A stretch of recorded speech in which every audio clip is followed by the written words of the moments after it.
तो कल हमने इलेक्ट्रिसिटी के, सबको आवाज मेरा क्लियर आ रहा है? स्क्रीन सबको शेयरिंग ओके है? यस। तो देखो, कल हमने पढ़ा था इलेक्ट्रिसिटी, चार्जेस पढ़े थे, पॉजिटिव चार्ज पढ़ा था, नेगेटिव चार्ज पढ़ा था, फिर हमने क्या पढ़ा था, पोटेंशियल पढ़ा था, पोटेंशियल डिफरेंस पढ़ा था, हमने करंट पढ़ा था। ठीक है।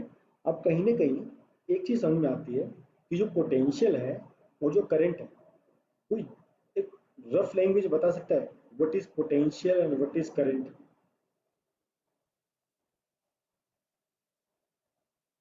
कोई बता सकता है एक रफ भाषा में कि दोनों का क्या रिलेशन हो सकता है? सर पोटेंशियल मीन्स क्षमता, यस। और current means? Flow of electrons. Sir, can इसके I? साथ यस बच्चा। Sir, I'm just trying it. Sir, potential means the side of, the side in which electrons or protons are more concentrated, while current means flow of electrons from the two potentials. Yes. और भी बताना चाहेगा एकदम simple layman की भाषा में? तो आपको मैं बताता हूँ सिंपल एग्जांपल। आप लोगों ने सनी देओल की पिक्चर देखी हो जिसमें कहता है 2.5 किलो भात। देखा सबने? सनी देओल क्या कहता है? 2.5 किलो का भात। ये जो 2.5 किलो है, ये इसकी पावर है, और मैं इसको ऐसे मार रहा हूँ, मैं स्लो मार रहा हूँ। पोटेंशियल तो 2.5 किलो का है, पर मेरी स्पीड कम है। अभी इसी को मैंने फास्ट मारना स्टार्ट किया, तो जो मैं फास्ट कर रहा हूँ दैट इज माई स्पीड। तो जो पोटेंशियल, वो जो करंट होता है, इसमें हम किसकी बात करते हैं? इसमें हम बात करते हैं चार्ज की। तो पोटेंशियल क्या बताता है? पोटेंशियल हमको बताता है इस चार्ज की क्वालिटी कैसी है, ये कितना कंसंट्रेटेड है, इसमें कितनी पावर है। ठीक है। और करंट क्या बताता है? ये कितनी स्पीड से मूव करता है। अंडरस्टूड? तो पोटेंशियल हाइयर भी हो सकता है, याद रखना। Potential can be 440 volt but having 1 ampere current, ये भी पॉसिबल है। और आपका potential 110 volt but it can be 50 ampere also. दोनों में क्या डिफरेंस है? जो 440 वोल्ट वाला है उसमें पोटेंशियल ज़्यादा है बट उसका स्पीड बहुत कम है। बट जो 110 वाला है उसका पोटेंशियल कम है एज कम्पेयर टू 440, बट उसका स्पीड ज़्यादा है। इसका मतलब दोनों में कुछ ना कुछ रिलेशन पक्का होता है। ये जो रिलेशन है ये ओम्स अंकल ने फाइंड आउट किया था। मेरी बात सबको समझ में आई? What is potential and what is current, simple भाषा में। ठीक है। तो एक आपका उसकी क्षमता बताता है वो कितना पावरफुल है, और करंट बताता है वो किस स्पीड से मूव करता है। तो कुछ ना कुछ इन दोनों के बीच में कोरिलेशन था। तो ये कोरिलेशन फाइंड आउट किया ओम्स अंकल ने। ठीक है। एक अंकल थे, अच्छे साइंटिस्ट थे, उन्होंने इसके बीच में रिलेशन देने की कोशिश किया। अब कल हमने देखो सर्किट पढ़े थे, तो हमारा ये बैटरी है, इस बैटरी से कुछ पोटेंशियल होगी। जैसे ये 1 वोल्ट का बैटरी हो सकता है, ये 2 वोल्ट का भी हो सकता है, ये 12 वोल्ट का भी हो सकता है, ये 40 वोल्ट का भी हो सकता है। तो ये इसकी स्ट्रेंथ है। जब इस सर्किट को कंप्लीट करेंगे तो आपका करंट फ्लो करना स्टार्ट करता है। अब जो करंट इस वायर के थ्रू फ्लो करेगा, अब फ्लो कहाँ से करेगा? वायर के थ्रू, है ना। अगर आपकी बैटरी रखी है, मान लो आपकी बैटरी रखी है, इसको आप 10 साल रखिए, जो आपकी ड्राई सेल बैटरी होती है ये ऐसी ऐसी रहेगी, इसके ऊपर कोई फर्क नहीं पड़ेगा। बट जब इसको किसी सिस्टम में कनेक्ट करेंगे ऐसा वायर के थ्रू, तब इसके इलेक्ट्रॉन्स फ्लो होना स्टार्ट होंगे और धीरे धीरे सब यहाँ पर डिपॉजिट हो जाते हैं। इसका मतलब यहाँ से इलेक्ट्रॉन्स मूव करते हैं और आपका करंट फ्लो होना स्टार्ट होता है। अभी से मुझे ये बात तो समझ में आती है भाई, ये करंट जो फास्ट होगा, है ना। अब देखो ये तो 40 वोल्ट की बैटरी है, अब ये करंट यहाँ से फ्लो करना स्टार्ट कर रहा है, ये फ्लो करना स्टार्ट कर रहा है। अब ये फ्लो कर रहा है, ठीक है। ये पाइप छोटी भी हो सकती है, ये पाइप बहुत मोटी भी होती है। आपने वायर देखा ना, वायर वायर पतला भी होता है और वायर मोटा भी होता है, सबने देखा ये चीज, है ना। इसका मतलब ये हुआ जो करंट फ्लो करेगा, है ना, इसका मतलब करंट फ्लो करेगा। आप लोग कभी गार्डन में जब पानी देते हो, सबने पानी दिया होगा, गार्डनिंग तो छोटा मोटा सबने किया होगा। जो पानी की पाइप होती है, आप उसको अगर आगे से बंद कर दो, क्या पानी का स्पीड बढ़ता है नहीं बढ़ता है? यस, एग्री करते हो? अगर हम पाइप इतना इतना मोटा है और आगे से उसको हम ऐसे नोजल फिट कर दें, तो अब देखो यहाँ से उसका स्पीड इंक्रीज होता है। इसका मतलब ये हुआ कि हमारी वायर के थ्रू, जो वायर का थिकनेस होगा, एरिया होगा, उसके ऊपर करंट का स्पीड डिपेंड करेगा। तो ये ओम्स अंकल ने फाइंड आउट किया कि जो वायर का क्वालिटी होगा ना, उसके ऊपर बहुत कुछ डिपेंड करता है। सबमिट किया नहीं। यस, ठीक है। तो ओम्स अंकल ने क्या कहा, वो कहते हैं the amount of current is proportional to the voltage apply.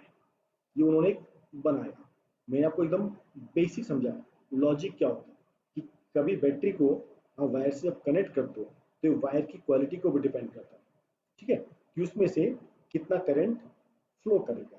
तो ओम्स अंकल ने कहा जो करंट फ्लो करेगा, ये जो करंट फ्लो करता है, ये वोल्टेज के रिलेशन में होता है, इन दोनों का कुछ रिलेशन है। वो कहते थे अगर करंट तेजी से फ्लो करेगा तो वोल्टेज मतलब बहुत बड़ी हुई है।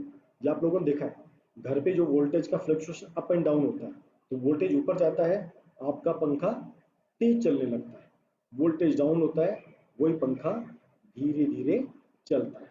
ये आप लोगों ने रियलाइज किया। तो ओम्स अंकल ने भी ये चीज रियलाइज की थी।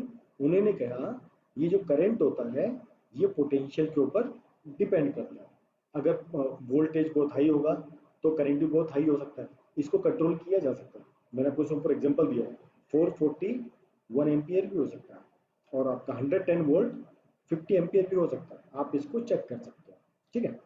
तो इसको हम ऐसे भी लिख सकते हैं जैसे I is proportional to V, इसको हम लिख सकते हैं V is proportional to I, क्योंकि दोनों एक दूसरे रिलेशन में, I बढ़ेगा तो V बढ़ेगा और V बढ़ेगा तो A बढ़ेगा।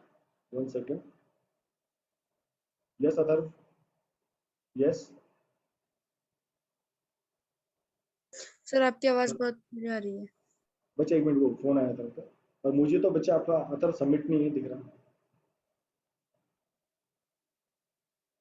अब मुझे, ठीक है, मैं चेक करता हूँ, मैं आपको एंट्री देता हूँ। 1 सेकेंड बच्चा,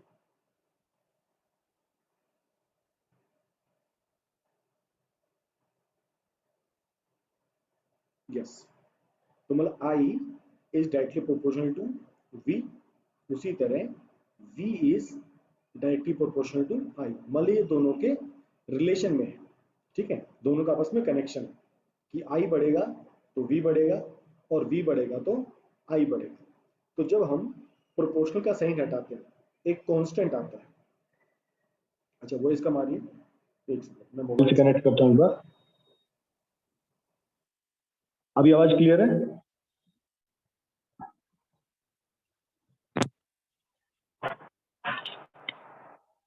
अभी आवाज क्लियर है?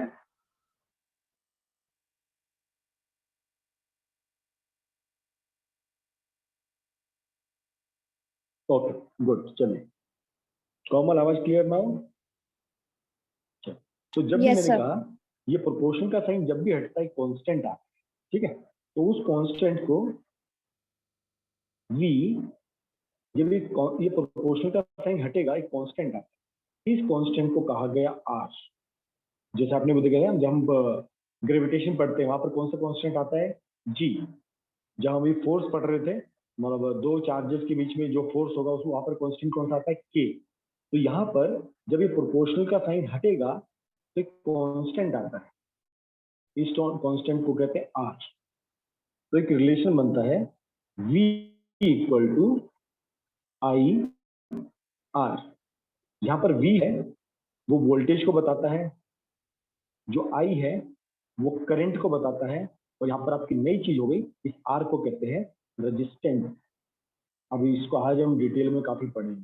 ये रेजिस्टेंस बहुत इंपॉर्टेंट पैरामीटर, आपकी जितने भी डिवाइसेस बनते हैं ये रेजिस्टेंस ही होता है जो आपके करंट और वोल्टेज को कंट्रोल करता है, याद रखिएगा, ठीक है। तो ये आर जो कांस्टेंट होता है इसको कहा जाता है रेजिस्टेंस, और ये फॉर्मूला तीनों फॉर्म में लिखा जाता है, V equal to I R, I equal to V upon R, और R equal to V upon I. तो क्वेश्चन के ऊपर डिपेंड करके हम तीनों फॉर्मूले को ही फॉर्मूला यूज कर सकते हैं, ठीक है।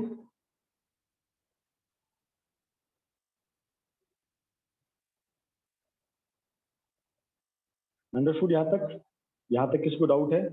हाँ सर। चलिए गुड, अब इसमें आगे और पढ़ते हैं। अब ओम्स अंकल ने इसको वेरीफाई किया, तो उन्होंने एक एक्सपेरिमेंट सेटअप बनाया। तो देखो ये सेटअप था उसका, ये आपका बैटरी है जहां से आपका करंट फ्लो करेगा, ठीक है। यहाँ पर कोई डिवाइस है, जैसा आपका बल्ब है या आपका फैन, मान लो ये आपका या तो फैन है या आपका बल्ब है, ठीक है। ये आपका वोल्ट मीटर है जो मेजरमेंट कर रहा है कितना वोल्ट यहाँ से पास हो रहा है, और यहाँ से ए एमीटर चेक कर रहा है कि करंट का रेटिंग कितना है।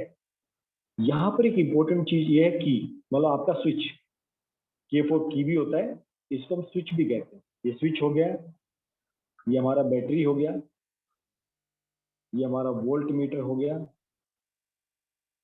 ये हमारा एमीटर हो गया। एमीटर मतलब जो करंट को मेजरमेंट करता है। वी जो वी से इंडिकेट है वोल्ट मीटर, जो वोल्टेज को मेजर करता है। ए मतलब एमीटर जो करंट को मेजरमेंट करता है, ठीक है। वी मतलब voltmeter, it is used to measure voltage. किसी भी सिस्टम में वोल्टेज कितना, किसी वायर के थ्रू कितना वोल्टेज फ्लो कर रहा है वो सिस्टम चेक करें। ए मतलब एमीटर, ये आपका मेजरमेंट करता है करंट। एक चीज होती है जी, अगर कभी ऐसा हो और यहाँ जी लिखा हो, इसको कहते हैं गैल्वेनोमीटर। इसको क्या कहा जाता है? गैल्वेनोमीटर। ये क्या बताता है? ये बताता है डायरेक्शन ऑफ करंट। भाई करंट कौन सी डायरेक्शन में फ्लो कर रहा है। मान लो आपकी बैटरी पे आपको प्लस माइनस नहीं पता, और आपको कोई बोले भाई जैसे भी आपके जो घर पे करंट आ रहा है, आपको मेजरमेंट करना है भाई करंट लेफ्ट टू राइट जा रहा है, राइट टू लेफ्ट जा रहा है, तो हम गैल्वेनोमीटर यूज करते हैं। गैल्वेनोमीटर से इंडिकेट करता है ऐसा, ऐसे ये नॉर्मली इस पोजीशन पे रहता है, ये इधर भी जाता है और इधर भी जाता है। अगर इधर जा रहा है मतलब करंट इस डायरेक्शन में फ्लो कर रहा है, अगर ये इधर जाता है इसका मतलब ये इधर डायरेक्शन में फ्लो कर रहा है, ये हमको पता होना चाहिए, ठीक है। और इसके साथ में यहाँ पर एक इंपॉर्टेंट चीज है, इसको कहा जाता है रियोस्टेट या वेरिएबल रजिस्टर। और इसको आपको सिंपल भाषा में, इसको हम फैन में, आप सब लोगों ने फैन में रेगुलेटर देखा होगा, है ना, घर पे सबने फैन देखा है, फैन के साथ में सबने रेगुलेटर पक्का देखा है। वो रेगुलेटर ऐसा होता है सिंपल, जिसमें नंबरिंग होती है 1 2 3 4 फुल ऑफ, ऐसा लिखा होता है। तो जब आप नॉब को घुमाते हो, आपने देखा पंखे का स्पीड बार बार कम ज्यादा होता है, ठीक है। तो ये रियोस्टेट वही काम करता है। अब हमने क्या किया, मान लीजिए हमारा बैटरी ये है, ये 12 वोल्ट का है, ठीक है। और आपका जो ये बल्ब फैन है, जो फैन है इसका रेजिस्टेंस है 2 ओम। ओम, अच्छा ओम बताया था आपको क्या है। जो रजिस्टर आपने आर पढ़ा ना, आर, इसको कहते हैं रेजिस्टेंस, ठीक है। और इसको जो मेजर करने का डिवाइस है, मतलब इसका जो यूनिट होता है, उसको कहते हैं ओम, OHM। ये ओम अंकल ने किया था इसलिए ओम कहते हैं इसको, और इसका सिंबल ऐसा होता है, समथिंग लाइक दिस। आर मतलब रेजिस्टेंस, इसका यूनिट क्या होता है, दिस इज यूनिट ओम्स, और इसका ये इसका सिंबल है। तो आपका जो भी इंस्ट्रूमेंट होता है उसका एक पर्टिकुलर रेजिस्टेंस होता है। तो ये कितना है, मान लीजिए 2 ओम्स है, ये आपका कितना है, मान लीजिए 2 ओम्स है, ठीक है।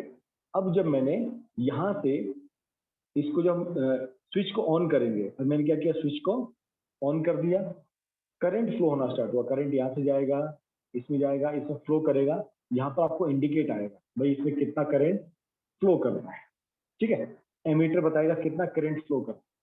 तो जब अब मान लो ये आपका रियोस्टेट है, यहाँ पर इसकी वैल्यू है 0, 2, 4, 6, ये इसकी वैल्यूज है, ठीक है। फर्स्ट जब मैं इसकी फर्स्ट रीडिंग लेता हूँ, जब मैं इसकी फर्स्ट रीडिंग लेता हूँ, वोल्टेज मेरा कितना है 12 वोल्ट, ठीक है। मेरा ओम्स कितना है 2 ओम्स, ठीक है। तो मेरा करंट कितना हो जाएगा, V इक्वल टू क्या होता है IR, और I equal to V upon R। तो V अपॉन R कितना करंट हो गया 6 एम्पियर फर्स्ट केस में। कब, जब इस R को मैंने 0 पे सेट किया, तब ये सिस्टम को कुछ भी इफेक्ट नहीं करेगा, ठीक है, ये इसको इफेक्ट नहीं करेगा। अगर मैंने अब इसका नॉब घुमाया और R2 मैंने कर दिया 2, अब ये उत्पात मचाना स्टार्ट करेगा। ये क्या उत्पात करेगा, मेरा वोल्टेज तो सेम था 12 वोल्ट, बैटरी को तो मैंने कुछ नहीं किया, वो सेम था। अब जो ये फर्स्ट वाला जो ओम 1 था ना, ये R1, ये क्या हो जाएगा, ये 2 और ये 2 दोनों प्लस हो जाएंगे। अब इसका रेजिस्टेंस बढ़ जाएगा, तो 2 + 2 कितना हो गया 4 ओम। तो किस पे फर्क पड़ेगा, करंट पे फर्क पड़ेगा। तो 12/4 कितना हो गया 3 एम्पियर। तो यहाँ पर देखो फर्स्ट केस में कितना था 6 एम्पियर, यहाँ पर कितना हो गया 3 एम्पियर। क्यों हुआ, मैंने सिस्टम का रेजिस्टेंस बढ़ा दिया।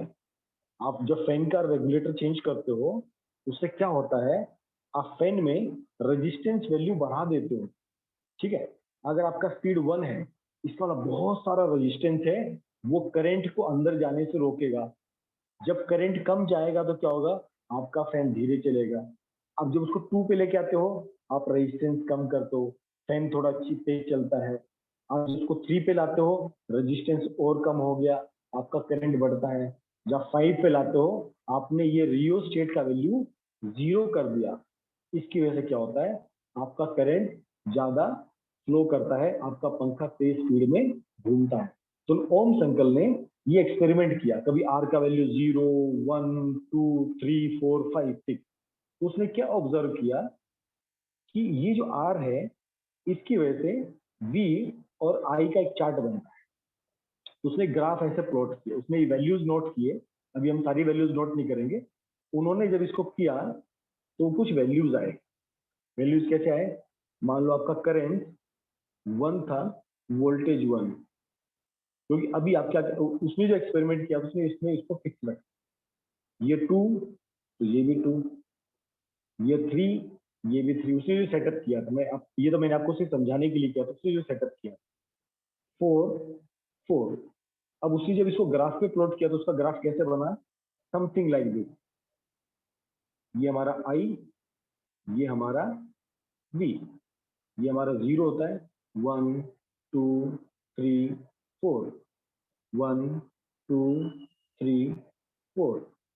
तो जब करंट 1 वोल्टेज 1, तो ये पॉइंट हमको मिला। करंट 2 वोल्टेज 2 हमको ये मिला। करंट 3 वोल्टेज 3 हमको ये मिला। और करंट 4 वोल्टेज 4। तो उसने देखा एक स्ट्रेट लाइन बनती है।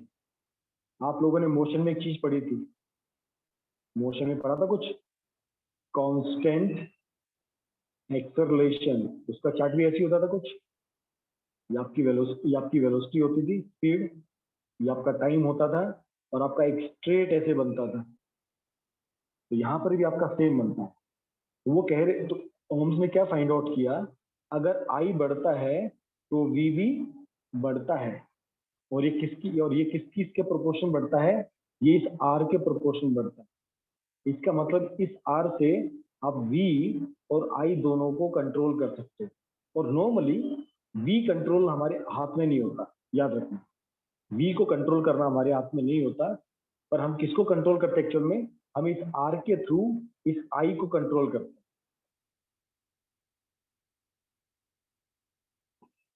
हाँ बच्चा, उसने उसने ये आर फिक्स रखा, उसका आर फिक्स। अभी देखो, मैंने यहाँ पर आपको जस्ट समझाने के लिए इस आर का वैल्यू बार बार चेंज किया। अब उसने सेटअप में क्या किया था, उसने एक बार यहाँ पर 1 वोल्ट का बैटरी लगाया, ठीक है। इसका ये रेजिस्टेंस 6 था, 1 ओम, ठीक है। तो ये 1 वोल्ट का बैटरी था, इसका रेजिस्टेंस 1 ओम था।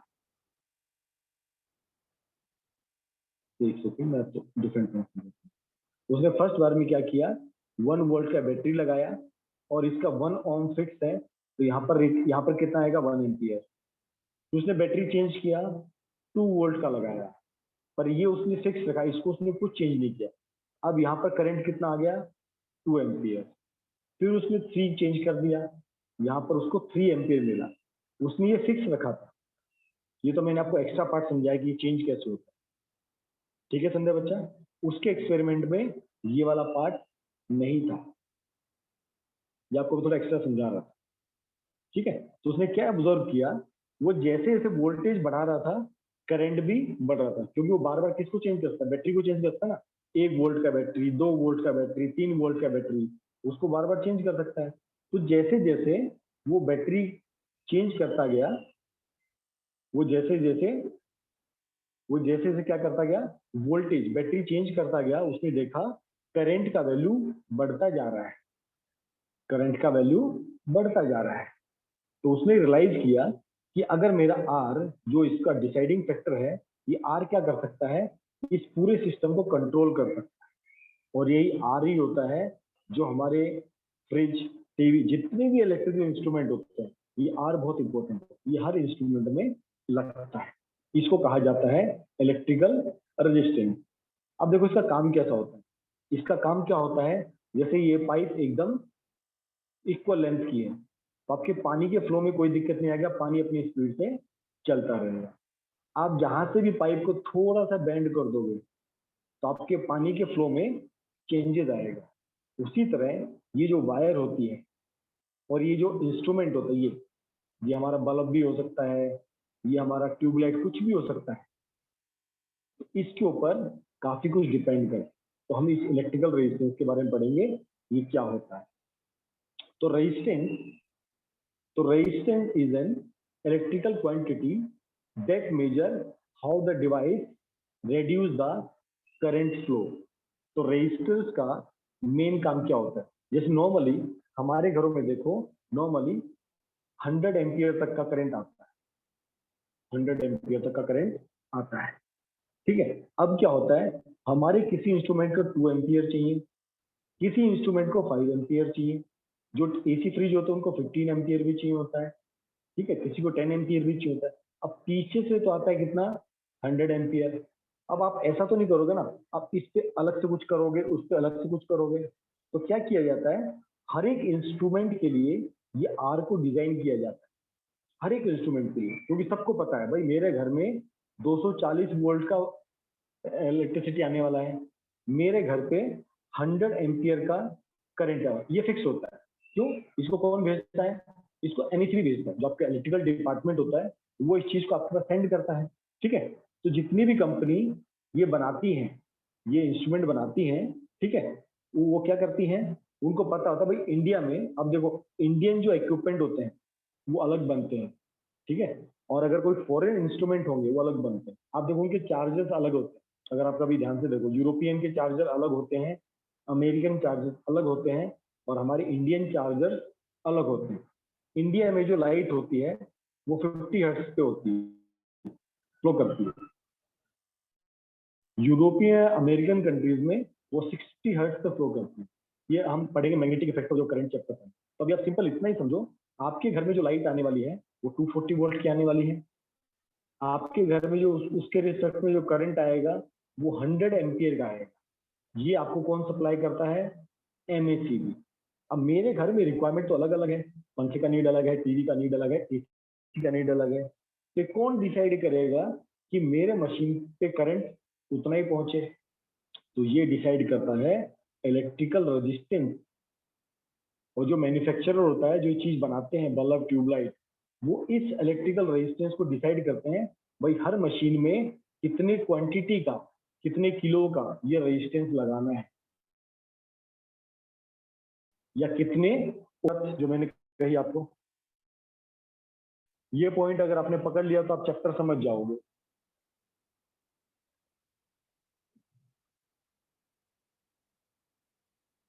सबको क्लियर है जो मैंने बताया अभी तक? सबका रिप्लाई आना चाहिए बात पे, तो एक दो का रिप्लाई नहीं चाहिए मुझे, इसलिए सबका रिप्लाई चाहिए। सब रेजिस्टेंस को समझे, ये रेजिस्टेंस क्या करता है, ये क्यों इंपॉर्टेंट होता है, क्योंकि अभी आज का जो पूरा टॉपिक है पूरा रेजिस्टेंस के ऊपर ही है।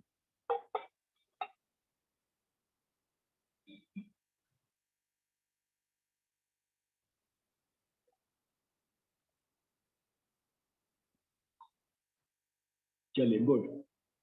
तो रेजिस्टेंस का जो यूनिट होता है आपको मैंने बता दिया, ऐसा यूनिट होता है ओम्स, और इसको ऐसे डिनोट किया जाता है।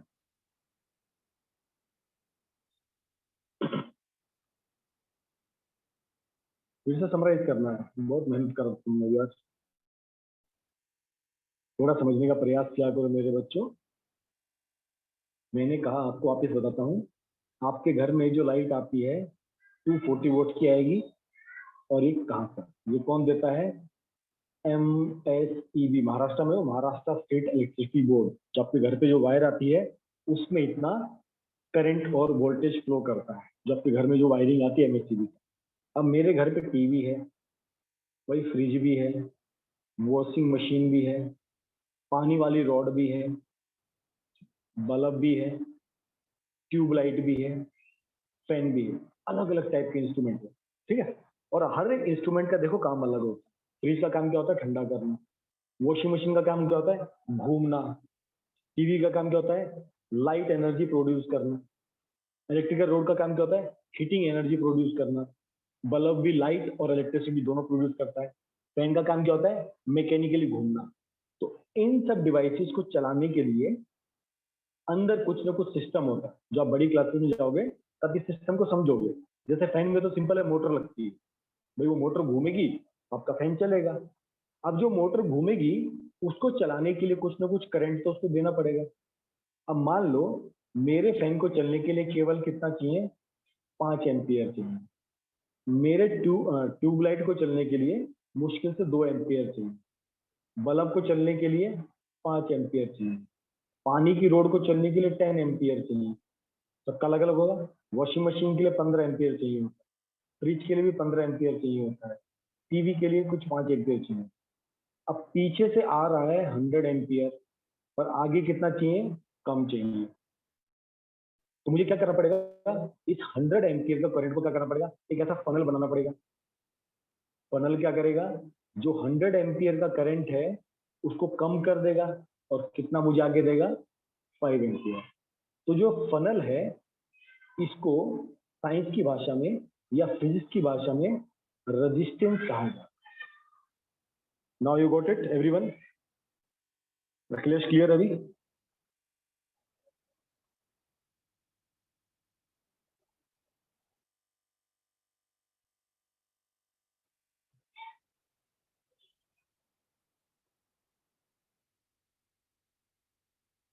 कुछ बच्चे बार बार इन आउट हो रहे, तो उनको मैं क्लास में एंट्री कर रहा हूँ।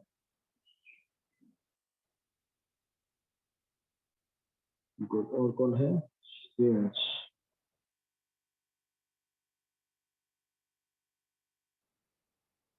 और कोई जिसको क्लास में एंट्री देना है? ओके, यस, अंडरस्टूड बाकी अभी सब वापस, चलो गुड। अब ये रेजिस्टेंस जो होता है, देखो ये क्लास बहुत इंपॉर्टेंट है, इससे हम होमवर्क करेंगे। मेरा कहना मानोगे आप हर क्लास अटेंड कर पाओगे, नहीं मानोगे तो आप अच्छी अच्छी चीजें मिस करोगे। आज का टॉपिक तो सबसे इंटरेस्टिंग टॉपिक है पढ़ने, ठीक है। आज आपको बहुत कुछ पता लगेगा लाइट के बारे में, ठीक है। अब ये जो रेजिस्टेंस होता है भाई आता कहाँ से, ये वायर में, ये इंस्ट्रूमेंट्स में, ये कैसे प्रोड्यूस होता है, तो उसको समझने के लिए हमको पता होना चाहिए ये करंट कैसे काम करता है, ये इलेक्ट्रॉन्स कैसे फ्लो करते हैं, ठीक है। ये समझना बहुत जरूरी है। अब देखो होता क्या है, ये नॉर्मल एक आपका जस्ट एक वायर है, ये सिंपल एक आपका वायर स्ट्रक्चर है, ये किसी भी बैटरी से कनेक्टेड नहीं है, ठीक है। अब ये वायर है sir, if A get low then V also get लो।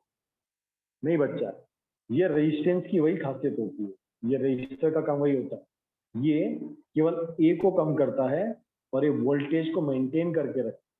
यही तो इसकी खासियत होती है कि पोटेंशियल उतना ही रहता है, उसका पावर कम कर देते हैं हम, उसका स्पीड कम कर देते हैं करंट का। ठीक है, हमारे इंस्ट्रूमेंट के लिए देखो दोनों फैक्टर इंपॉर्टेंट है, जैसे मैंने वी और आई की बात की, हमारे इंस्ट्रूमेंट के लिए दोनों चीजें बहुत इंपॉर्टेंट है। क्या क्या इंपॉर्टेंट है?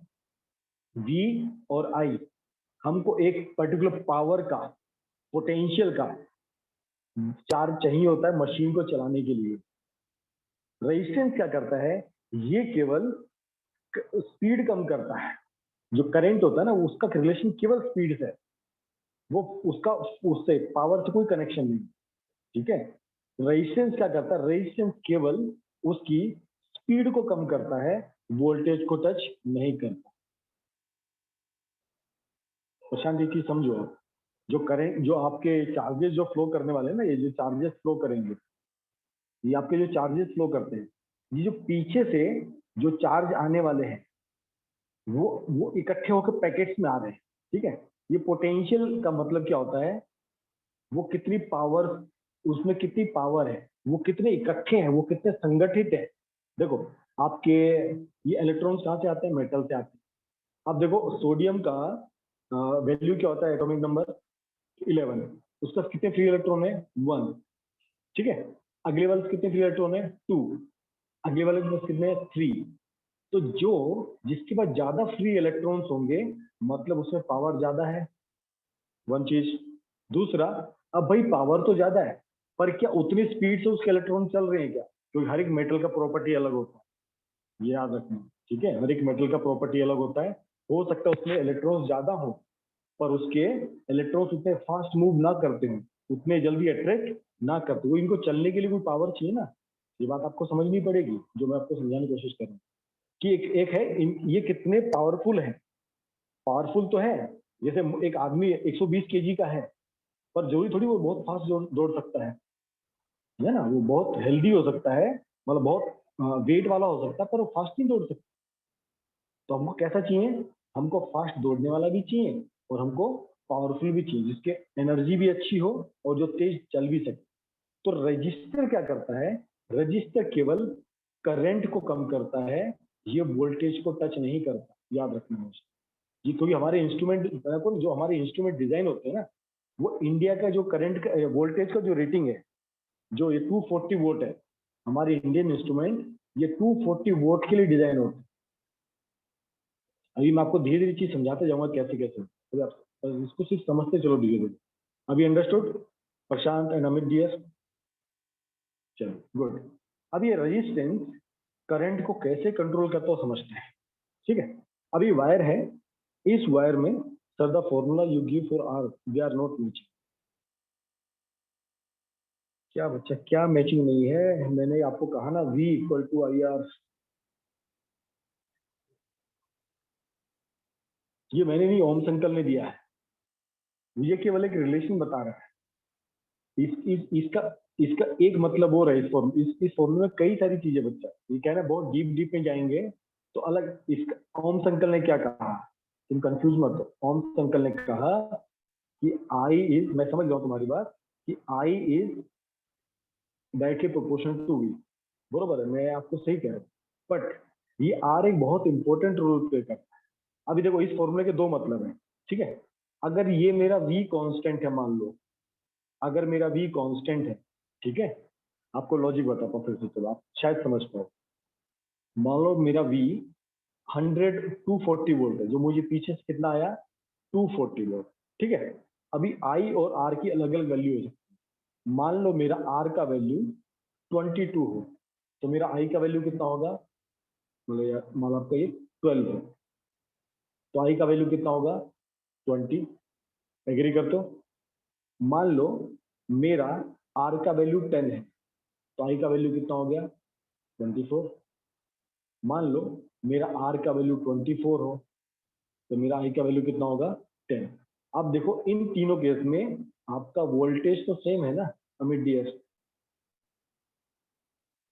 अभी लॉजिक समझे कि रेजिस्टेंस क्या काम करता है। मैं हर इंस्ट्रूमेंट में इस आर की वैल्यू को चेंज करता हूँ, कहीं पर इसको 50 ओम कर देता हूँ, कहीं पर इसको 100 ओम कर देता हूँ, कहीं पर इसको मैं 50 ओम करता हूँ। जब मैं इसको चेंज करता हूँ तो मेरा ये चेंज हो जाता है, ये मेरा फिक्स रहता है। तो इसको मैं ऐसे भी समझता हूँ V equal to I R. तो जब मेरा I नीचे जाएगा इसका मतलब मुझे R बढ़ाना पड़ेगा किसी इंस्ट्रूमेंट में। मान लो किसी मुझे यहाँ पर आपका आया 100 वोल्ट, मुझे वहां पर करंट कितना चाहिए, 1 एम्पियर चाहिए, इसका मतलब मुझे 1000 ओम का यहाँ पर रेजिस्टेंस लगाना पड़ेगा। दूसरा एग्जांपल, पीछे से 100 वोल्ट ही आ रहा है, मुझे यहाँ पर चाहिए 10 एम्पियर, मैं क्या करूंगा, यहाँ पर केवल 10 ओम्स का लगाऊंगा। तो हर मैन्युफैक्चरर इसको चेंज करता है क्योंकि उसको पता है भाई ये पीछे से फिक्स आने वाला है। वो इस पे अपनी मोटर को ये अपनी मोटर को इस पे डिजाइन करता है कि वो एक एम्पियर की मोटर चाहिए या 2 एम्पियर की मोटर चाहिए, 3 एम्पियर की मोटर चाहिए। उसके बाद वो इसको मशीन में फिट करता है। ये टेक्निकल चीजें हैं जो आप फर्दर फ्यूचर, ये मैंने पढ़ा, ये पता मैंने कब पढ़ा था, जब मैं इंजीनियरिंग कर रहा था। इंजीनियरिंग के फर्स्ट ईयर में हमको सिखाया जाता था, ये 10th क्लास में नहीं सिखाया जाता। अभी सबको क्लियर है हम क्या पढ़ रहे हैं। ये रेजिस्टेंस क्या काम करता है, ये रेजिस्टेंस काम करता है आपके करंट को वेरी करने का।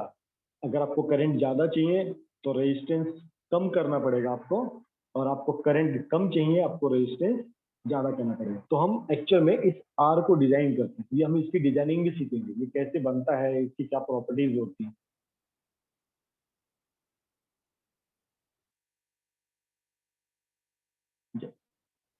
बोल सकते हैं, मैं इरेज कर देता हूँ नीचे का।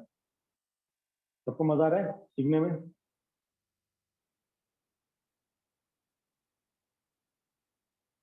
दुर्भाग्यशाली वो लोग जिन्होंने कल होमवर्क नहीं किया था, उनको क्या पता था कि आज सर थोड़े टेढ़े हो जाएंगे।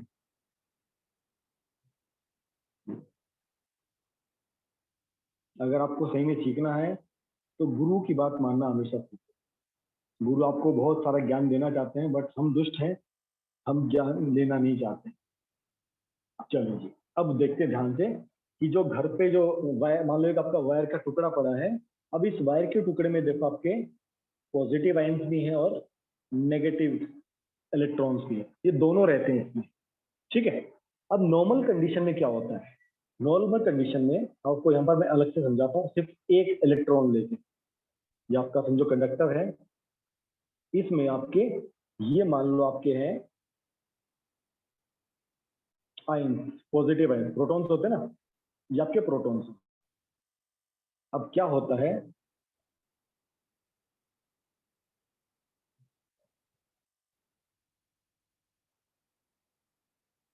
अब इसको मैं अलग कलर से बताता हूँ ताकि आपको समझने में इजी रहेगा। और ये मान लो मेरा ये एक इलेक्ट्रॉन है यहाँ पर इस पोजीशन पर। ठीक है, अब मैं आपको सिर्फ एक इलेक्ट्रॉन से समझाऊंगा होता क्या। जब ये वायर खाली पड़ा है, ठीक है, तो इलेक्ट्रॉन्स अपने आप फ्लक्चुएट करते रहते हैं। ठीक है, आपके आयंस इतने फ्लक्चुएट नहीं करते जितना ही आपका इलेक्ट्रॉन उछलता भागता है, इसको इधर उधर भागने की बड़ी आदत होती है। तो क्या करता है, ये इस पे जाएगा, इससे टकराएगा, ऐसा इससे टकराएगा, इसका ऐसे जिगजैग मोशन चलता रहता है, ये टकराता रहता है। तो टकरा के क्या होता है, ये इसके बाजू में आया, तो ये केवल एक छोटा सा ही डिस्टेंस कवर करता है। अगर आप वायर के अंदर देखिए डिस्टेंस तो बहुत नेग्लिजिबल, हम तो बहुत बड़ा दिखा रहे हैं, ये बहुत नेग्लिजिबल डिस्टेंस। ये इलेक्ट्रॉन क्या करता है, ये केवल एक छोटा सा डिस्टेंस कवर करता है, लेकिन ये इनसे टकराने की वजह से क्या होता है, अपनी मैक्सिमम वेलोसिटी लूज कर देता है। ठीक है, ये इसमें रेंडमली चलता रहता है, और ये सारे electron zigzag zigzag zigzag zigzag चलते रहते चलते रहते चलते।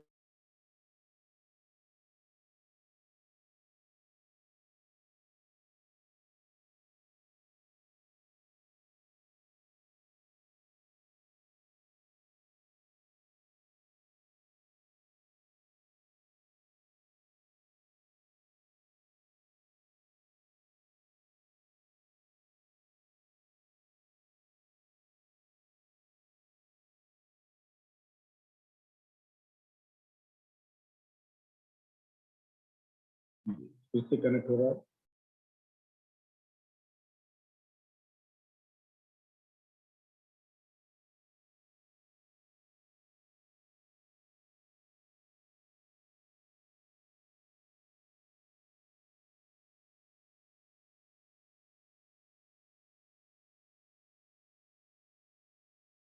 ये टॉपिक है इतना मस्त, मजा आता है इसको पढ़ाने में।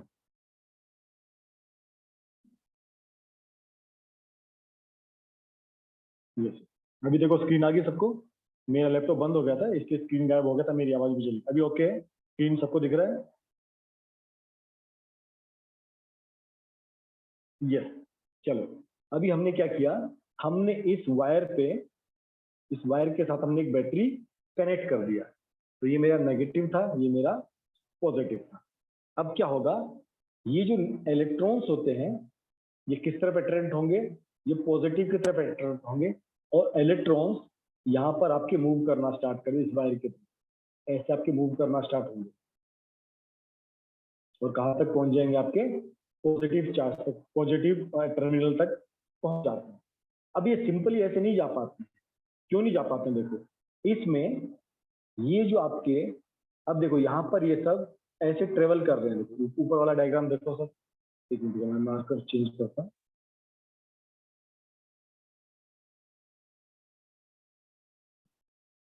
यहाँ पर अभी आपको देखोगे आपके इलेक्ट्रॉन्स, अभी ये इलेक्ट्रॉन्स आपके मूव करना स्टार्ट कर,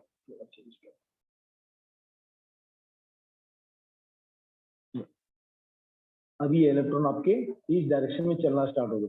देखो पहले जिगजैग घूम रहे थे ना, अब भी एकदम शांति से एकदम लाइन से चलना स्टार्ट हो रहे हैं, ठीक है। लेकिन जब ये चलते हैं, इसके बीच में ये जो आयंस होते हैं, इसको चलने में बड़ी बाधा पहुंचाते है ना। क्या करते हैं, एक बाधा पहुंचाते हैं, रेजिस्टेंस क्रिएट करते हैं, और यही रेजिस्टेंस कारण बनता है करंट के स्लो मूविंग होने का, ठीक है। यही आयंस होते हैं, ये रीजन बनते हैं इस आयंस के, ये मतलब करंट को स्लो करने। करंट क्या होता है, it is the quality of number of charges moving पर सेकेंड। अगर समझो खाली स्पेस होता, ऐसा खाली, और सिर्फ इलेक्ट्रॉन्स को भागना होता, ये भाग जाते हैं, इनकी स्पीड बहुत फास्ट होती है।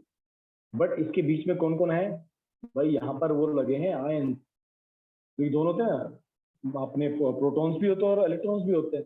तो ये प्रोटॉन्स क्या करते हैं, इसकी स्पीड को रोक देते हैं। तो ये इलेक्ट्रॉन्स कैसे चलते हैं, ये एक लाइन में तो चलते हैं भाई, धक्का मार के चलते हैं। ये इसको धक्का मार के चलता है, ये इसको धक्का मार के चलता है, ये इसको धक्का मार के चलता है। इसको कहते हैं ड्रिफ्ट स्पीड। इसी कंसेप्ट को कहा जाता है ड्रिफ्ट स्पीड। तो देखो, the average speed with which the electrons drift, drift का मतलब है सरकना, ये एकदम ऐसे भाग के नहीं चलते, ये पुश कर करके चलते हैं।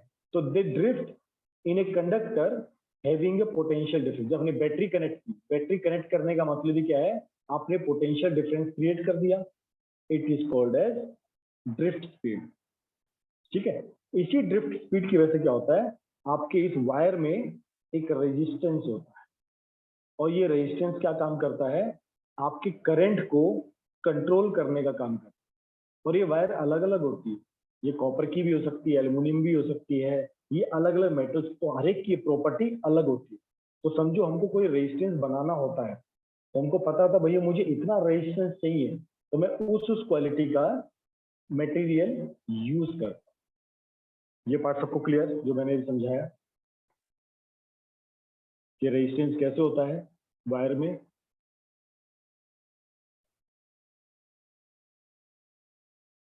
चलो फिर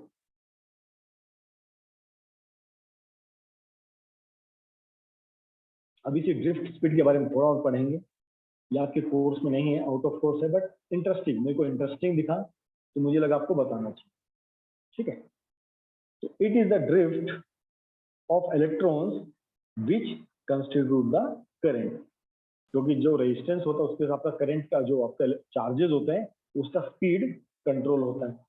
तो as the electron drift these collide with the atoms और आयंस, पॉजिटिव आयंस, यहाँ पर पॉजिटिव आयंस की बात है। बच्चे ये सिलेबस देखो, आप रेजिस्टेंस पढ़ रहे हो ना, आपकी बुक में केवल लिखा है रेजिस्टर्स होते हैं, रेजिस्टेंस है, पर मैं आपको समझा रहा हूँ कि रेजिस्टेंस उस वायर में क्रिएट कैसे होता है, ये आपको मैं समझाने की कोशिश कर।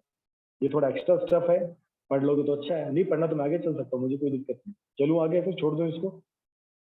No, sir, we want to study. Okay good, अच्छी चीज जानने में देखो कोई हर्ज नहीं, ठीक है।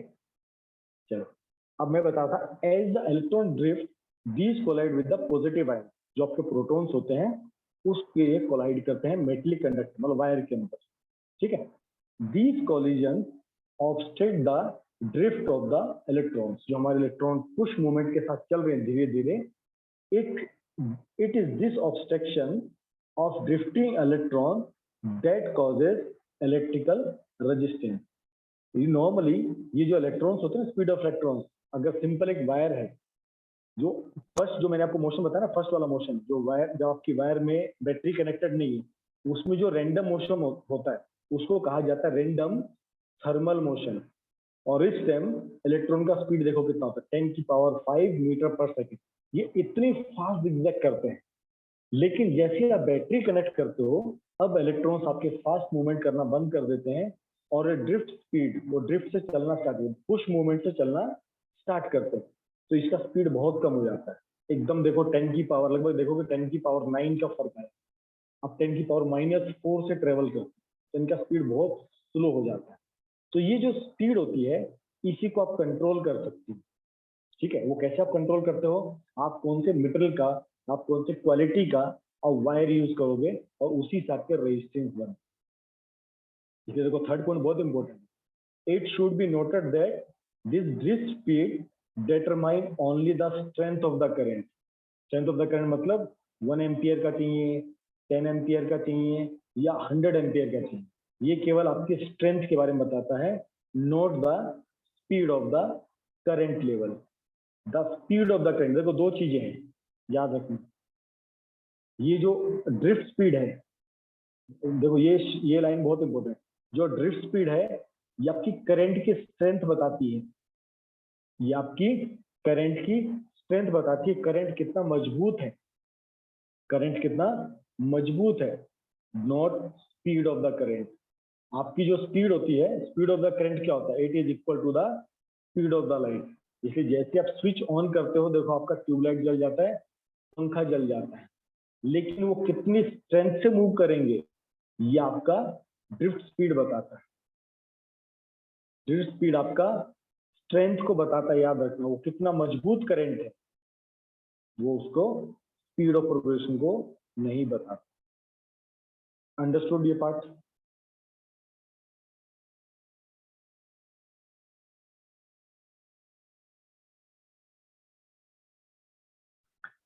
चलिए गुड।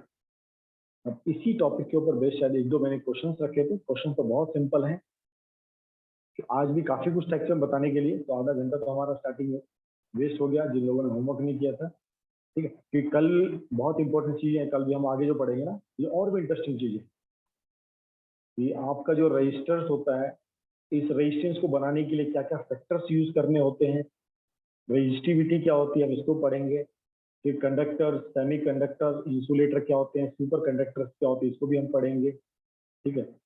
मेटल, जितने सारे मेटल हमने बताया कि आप कॉपर यूज क्यों करते हो, आप एल्यूमिनियम यूज क्यों करते हो, आप सिल्वर क्यों नहीं यूज करते, गोल्ड, इनका बहुत अच्छा कंडक्टिविटी होता है, देखो कई सारे एग्जांपल्स आपके सामने आएंगे। ह्यूमन बॉडी में भी करंट फ्लो करता है, तो हमको झटका क्यों लगता है, जब हम गीले पैर अगर हम करंट को छूते हैं तो क्या होता है, ये भी हम सबको पढ़ने का कल मौका मिलेगा। इलेक्ट्रिकल शॉक कैसे लगता है, फिर कुछ स्पेशल एलिमेंट्स होते हैं, टंगस्टन, नाइक्रोम, मैग्नीन, कॉपर, एल्यूमिनियम, यही वायरिंग में क्यों यूज होते हैं, ये बड़ी इंपॉर्टेंट चीजें हम कल भी डिस्कस करेंगे। तो आज हम कुछ न्यूमेरिकल्स करते हैं, आई और वी, जो दो कॉन्सेप्ट है ना, आई वी आर, ये न्यूमेरिकल कभी कभी एक नंबर में पूछिए, ठीक है। आप बस एक चीज याद रखना, सबसे इंपॉर्टेंट चीज आपको मैं बताता हूँ, याद रखना है, आपका जो भी न्यूमेरिकल करते समय बहुत काम आता है, क्यों, आपका जो भी इंस्ट्रूमेंट होता है ना, वो याद रखना, वो इस वोल्टेज को ध्यान में रख के डिजाइन किया जाता है, और हर मशीन का ये रेजिस्टेंस फिक्स किया जाता है। ये रेजिस्टेंस फिक्स क्यों करते हैं, हमको जितना मशीन को करंट देना है तो मैं इसको इसके रिस्पेक्ट में डिजाइन करता हूँ, इस वोल्टेज को ध्यान में रखता हूँ, मुझे कितना करंट चाहिए मैं वो ध्यान में रखता हूँ, और मैं इसको इस आर को डिजाइन करता हूँ। क्वेश्चन सॉल्व करते समय याद है।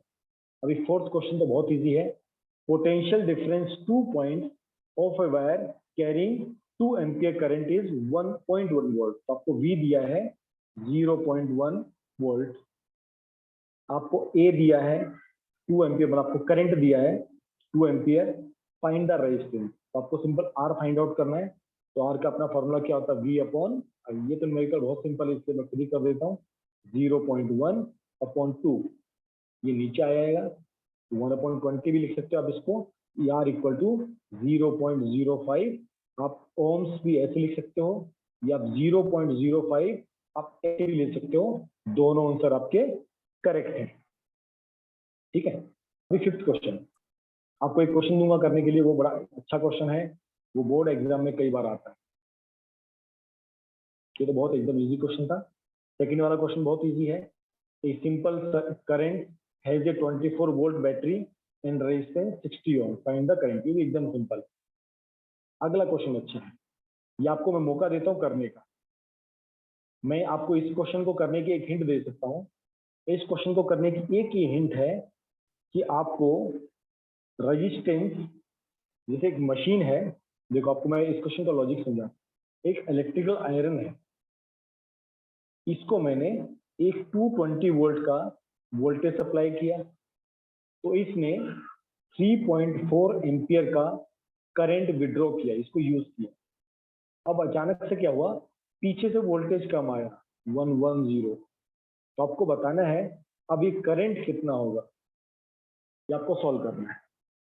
आप लोग सॉल्व कीजिए, आप कैसे सॉल्व करते हैं, तो आपको मैं इसका लॉजिक बताऊंगा। रेजिस्टेंस इंपॉर्टेंट है क्योंकि पीछे से वोल्टेज चेंज हो सकता है, पर मशीन का आर कभी भी चेंज नहीं होता।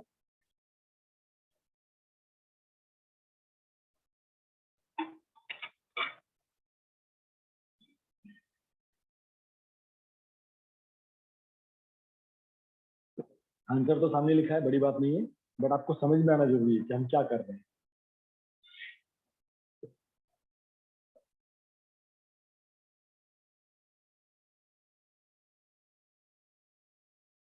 डन।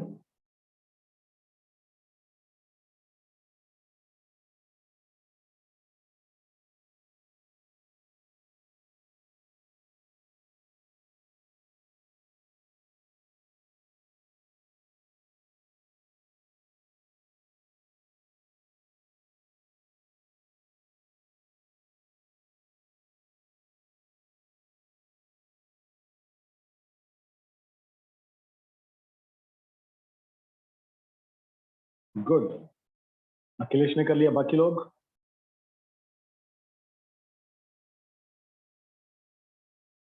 दिखने में तो क्वेश्चन बहुत सिंपल है, पर आपको लॉजिक बताऊंगा कि लॉजिक क्या काम करता है।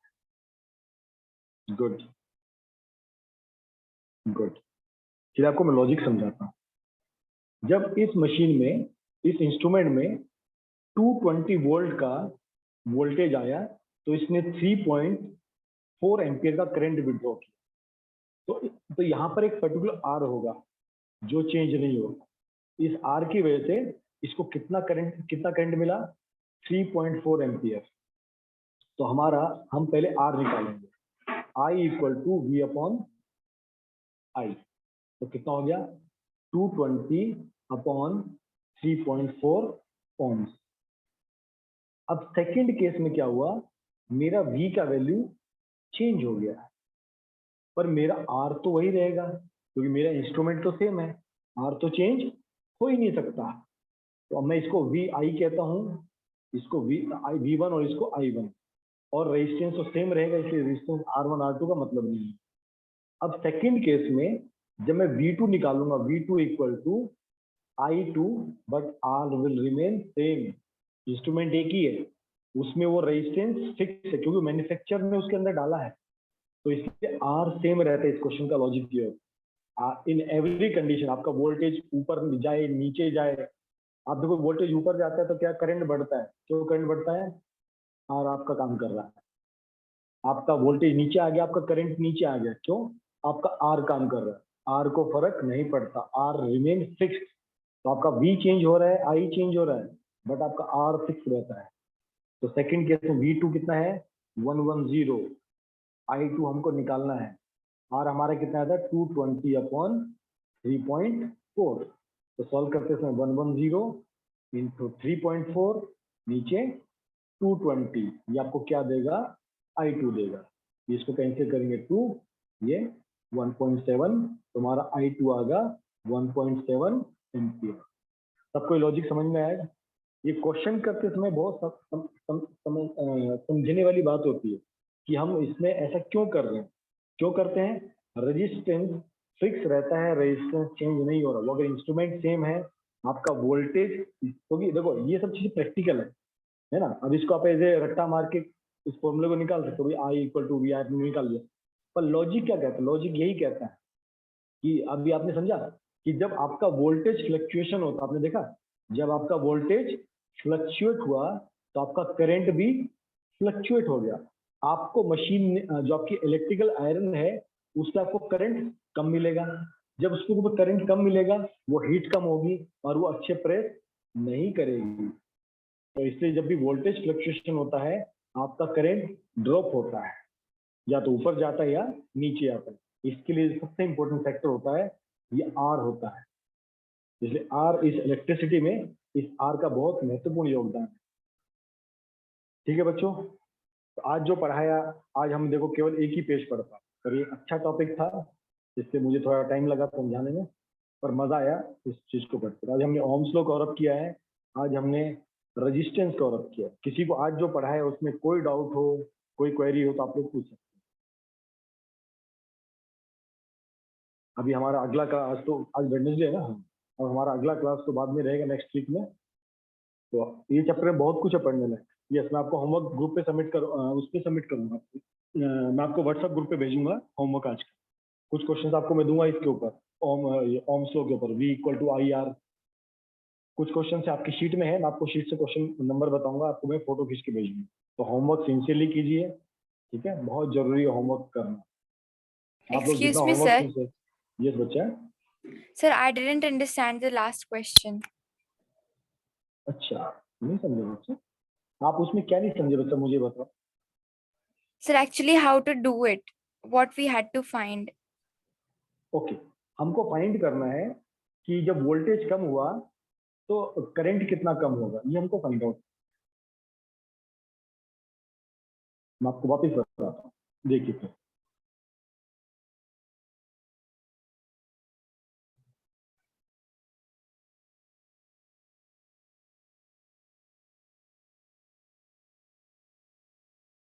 हम सबों ने घरों में लाइट का फ्लक्चुएशन सबने देखा है कि लाइट फ्लक्चुएट होती है, हम सब ने देखा है। अब लाइट फ्लक्चुएट होने के बाद क्या करती है वो हमको समझना बहुत जरूरी है।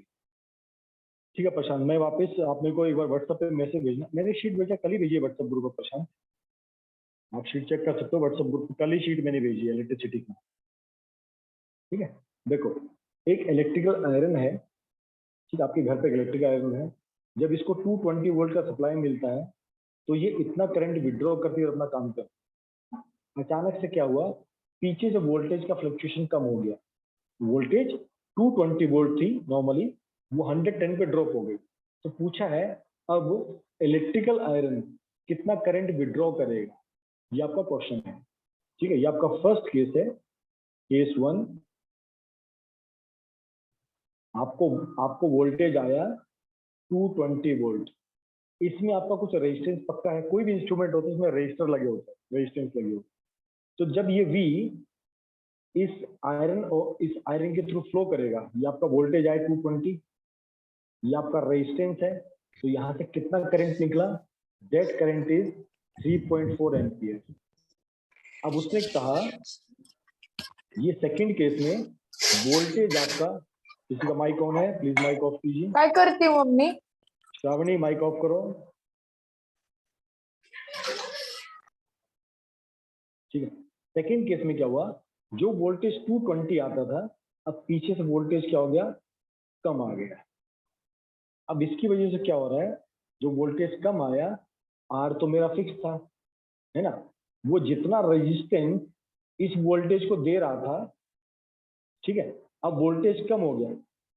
ठीक है, जैसे मैं अगर किसी को जोर से पुश करूं वो दूर जाके गिरेगा, अगर उसको मैं धीरे पुश करूं तो वो थोड़ा दूर जाके गिरेगा।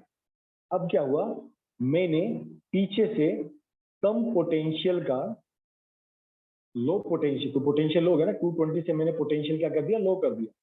जब मैंने कम पोटेंशियल का करंट आपको दिया है तो रेजिस्टेंस तो नहीं बदला, रेजिस्टेंस तो उतना ही है, कोई मशीन तो वही है, आपकी इलेक्ट्रिक आयरन वही है, आपने उसको चेंज नहीं किया। तो उसने पूछा जब आपका वोल्टेज ड्रॉप होता है तो आपको करंट पे कितना फर्क पड़ेगा, दिस इज द क्वेश्चन। अभी आप क्वेश्चन समझे? Yes, sir. अब हम इसको निकाल सकते हैं। तो फर्स्ट केस में जब भी ऐसे क्वेश्चन आएंगे तो यहाँ पर जब भी हमको V दिया हो और I दिया हो, हम सबसे पहले R फाइंड आउट करते हैं हमेशा कि उस मशीन का रेजिस्टेंस कितना है। तो इसका रेजिस्टेंस हो जाएगा V अपॉन I, मतलब 220 अपॉन 3.4। अब जब सेकंड केस की बात करेंगे R, तो V2 अपॉन I2। अब ये सेकंड केस, ये फर्स्ट केस। अब ये रेजिस्टेंस जो इसमें है वो इसमें सेम रहेगा, जो मशीन तो नहीं बदलने वाली, मशीन तो सेम रहेगी। तो मेरा resistance 220 upon 3.4 equal to V2 कितना है 110, ये मेरा I2। इसको कैंसिल करेंगे 2, इसको कैंसिल किया 1.7, I2 यहाँ चला गया 1.7 यहाँ आ गया, तो हमारा I2 इक्वल टू 1.7। तो देखो वोल्टेज 220 था, एकदम हाफ हो गया 110। तो पहले करंट कितना जा रहा था 3.4 एम्पियर, करंट भी आपका हाफ हो गया। तो ये कमाल कौन करता है? ये कमाल करता है Resistor. रेजिस्टेंस। ये आपको समझ में आना बहुत जरूरी है। कि वोल्टेज जब भी फ्लक्चुएशन होती है, ये रेजिस्टेंस की वजह से हमारा करंट कम होता है और उससे हमारा मशीन का जो एफिशिएंसी होता है, जैसे वो मशीन अगर 3.4 एम्पियर बहुत अच्छा परफॉर्म कर रही थी बट उसको करंट कम मिल रहा है, तो वो उसका एफिशिएंसी डाउन हो जाएगा। Got it? Yes, sir. I got it. Thank you, sir. Yes, good. और किसी को कोई डाउट किसी भी क्वेश्चन में, किसी भी कंसेप्ट में आज जो हमने पढ़ा? Sir, does every machine has a kind of a resistor? Yes और- बेटा, एवरी मशीन है। जितने भी इलेक्ट्रिकल इंस्ट्रूमेंट होते हैं जो चलते हैं वायरिंग पे, करंट, दो तरह की इलेक्ट्रिसिटी होती है, करंट इलेक्ट्रिसिटी होती है, एक स्टैटिक इलेक्ट्रिसिटी होती है। तो जितने भी इंस्ट्रूमेंट आपके घर में लगे हैं जो इलेक्ट्रिसिटी से चलते हैं, सबके अंदर रेजिस्टेंस होता है। Okay, sir. Okay, yes. तो आज की क्लास एंड कर सकते हैं। हम लोग नेक्स्ट वीक मिलेंगे। इस संडे आप लोगों का टेस्ट होगा, है ना? चलिए, थैंक यू वेरी मच। मैं आपको Can you homework repeat what you said हूँ। just now? क्या बच्चे? Can you repeat